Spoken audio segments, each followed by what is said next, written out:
Hello friends, how are you all? Hope you all are doing well. Welcome back to my channel Learn with Ditya.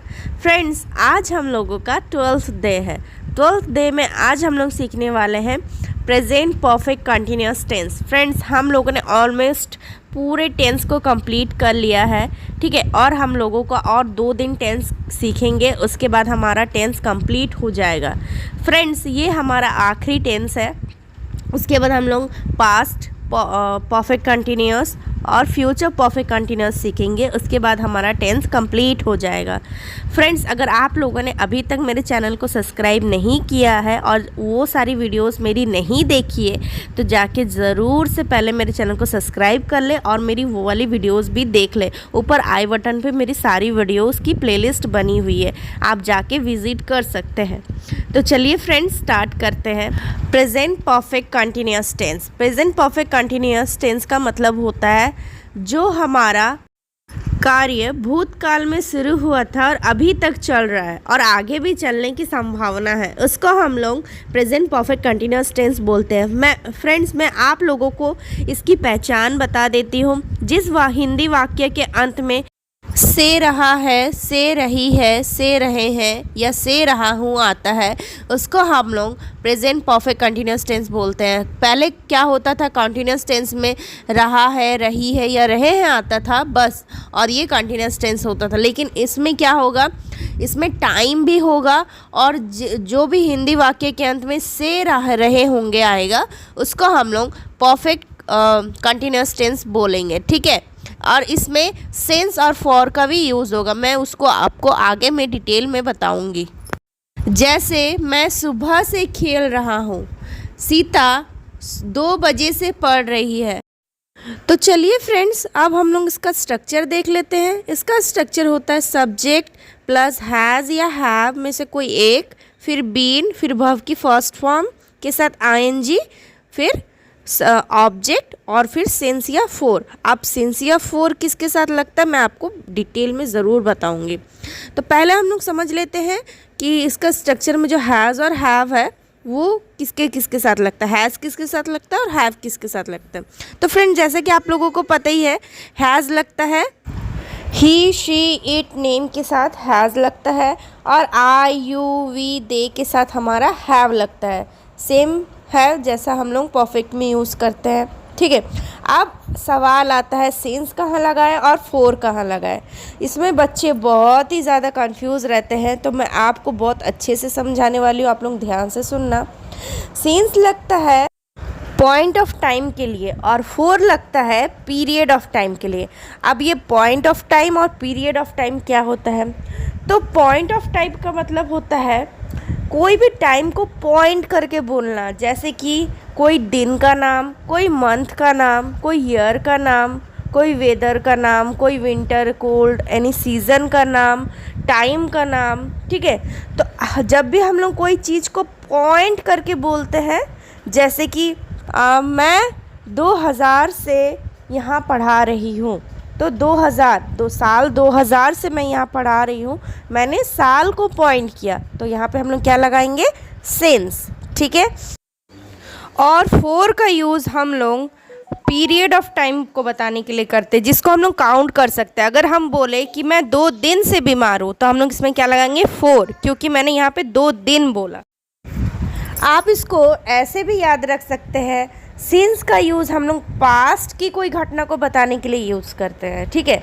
जब हम लोग past के बारे कुछ बताते हैं कि उस साल मैंने वैसा कुछ किया था, उस साल से मैं वैसा कुछ कर रही हूँ, उस महीने से ये चीज़ कर रही हूँ, उस महीने से मैं वहाँ रह रही हूँ, कुछ भी, ठीक है। तो आप पास्ट की कोई चीज़ को बताने के लिए जब आप सेंटेंस बनाते हो, तब आप सिंस का यूज़ करोगे, ठीक है।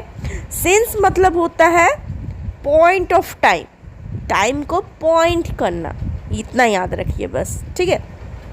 चलिए अब समझते हैं फोर का मतलब। फोर का मतलब होता है period of time.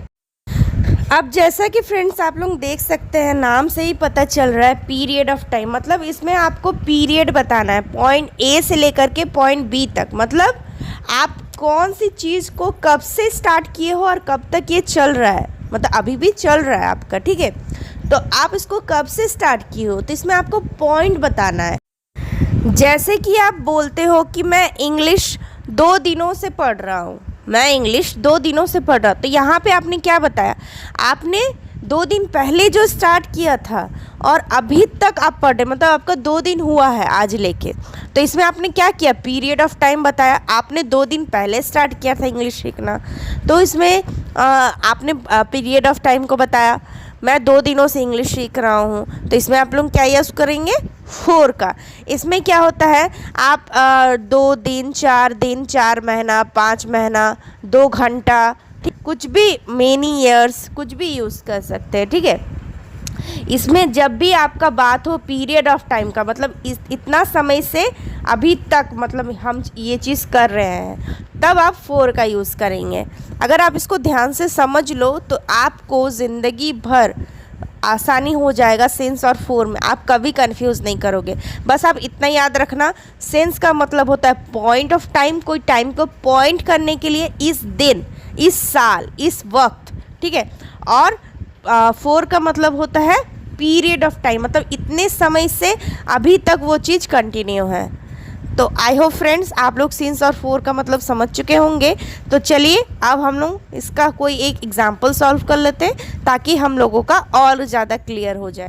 First example है, वह सो रहा है, वह सो रहा है। इसमें क्या है, वह सो रहा है, ये तो कोई टाइम को नहीं बता रहा है कि कितने बजे से सो रहा है या फिर कब से सो रहा है, तो ये हमारा सिंपल से कंटिन्यूस में ही बनेगा क्योंकि इसमें टाइम को नहीं बताया गया है। लेकिन जब क्वेश्चन में ये आ जाए कि वह सुबह से सो रहा है, वह सुबह से सो रहा है, अब इसमें टाइम आ चुका है, तो हम लोग उसको कैसे बनाएंगे।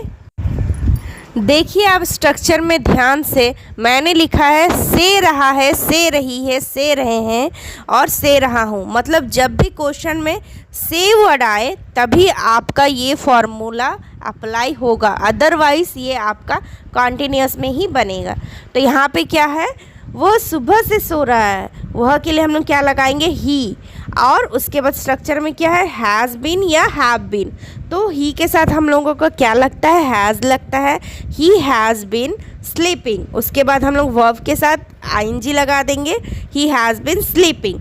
अब यहाँ पे बात आता है सुबह से, तो सुबह से हमारा ये चीज़ पीरियड ऑफ टाइम है कि पॉइंट ऑफ टाइम है। तो फ्रेंड्स सुबह से मतलब ये सुबह के टाइम को पॉइंट कर रहा है, ठीक है। तो इसमें हम लोग क्या लगाएंगे, सेंस, क्योंकि सेंस लगता है पॉइंट ऑफ टाइम के लिए। तो क्या बन गया, he has been sleeping since morning. चलिए एक 4 का भी एग्जाम्पल देख लेते हैं। मैं 4 घंटे से पढ़ रहा हूँ। अगर इस क्वेश्चन में सिर्फ ये रहता कि मैं पढ़ रहा हूँ तो ये क्या होता, हमारा कॉन्टिन्यूस में ही बनता, इसमें परफेक्ट कॉन्टिन्यूस नहीं होता। लेकिन इसमें क्वेश्चन में क्या है, मैं 4 घंटे से पढ़ रहा हूँ, से पढ़ रहा हूँ, तो इसमें हम लोग क्या करेंगे, परफेक्ट कॉन्टिन्यूस लगाएंगे। तो मैं के लिए क्या होगा, आई, और उसके बाद क्या है, हैज़ बीन और हैव बीन में से कोई एक, तो मैं के साथ क्या लगता है, हैव लगता है, आई हैव बीन। उसके बाद पढ़ रहा हूँ, पढ़ने को हम लोग क्या बोलते हैं, studying, I have been studying. अब यहाँ पे बात आता है 4 घंटे से, तो आप ही लोग बताओ फ्रेंड्स इसमें सेंस लगेगा या 4 लगेगा। यहाँ पे जब बात आती है 4 घंटे की, तो 4 घंटे को हम लोग काउंट कर सकते हैं, 1 2 3 4, ठीक है। तो मतलब ये हमारा पीरियड ऑफ टाइम को बता रहा है, मतलब 1 2 3 4 घंटे से पढ़ रहा है वो। तो इसमें हम लोग क्या लगाएंगे, 4 hours. He have been reading for 4 hours, ठीक है। चलिए अब हम लोग इसको नेगेटिव बना के देखते हैं, नेगेटिव कैसे वर्क करता है। तो फ्रेंड्स आप लोगों को पता ही है, नेगेटिव बनाने के वक्त तीसरे नंबर पर नॉट लगता है, मतलब सब्जेक्ट, फिर हैज़ या हैव में से कोई एक, फिर तीसरे नंबर पर नॉट, फिर बीन, फिर वर्ब की फर्स्ट फॉर्म के साथ आईएनजी, फिर सेंस या 4, ठीक है।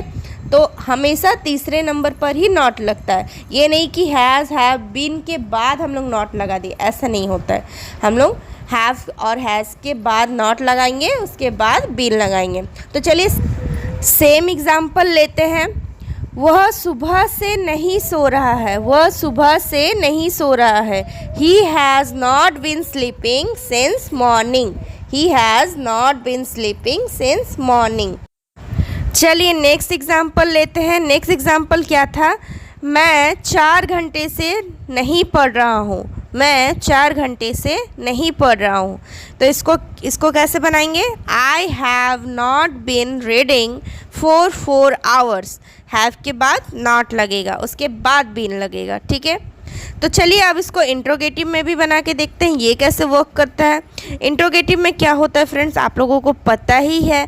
हैज़ हैव उठ के पहले आ जाएगा, मतलब हैज़ हैव, फिर हमारा क्या होगा? सब्जेक्ट होगा, फिर बीन होगा, फिर हमारा वर्ब फर्स्ट के साथ आईएनजी, फिर सिंस या फॉर।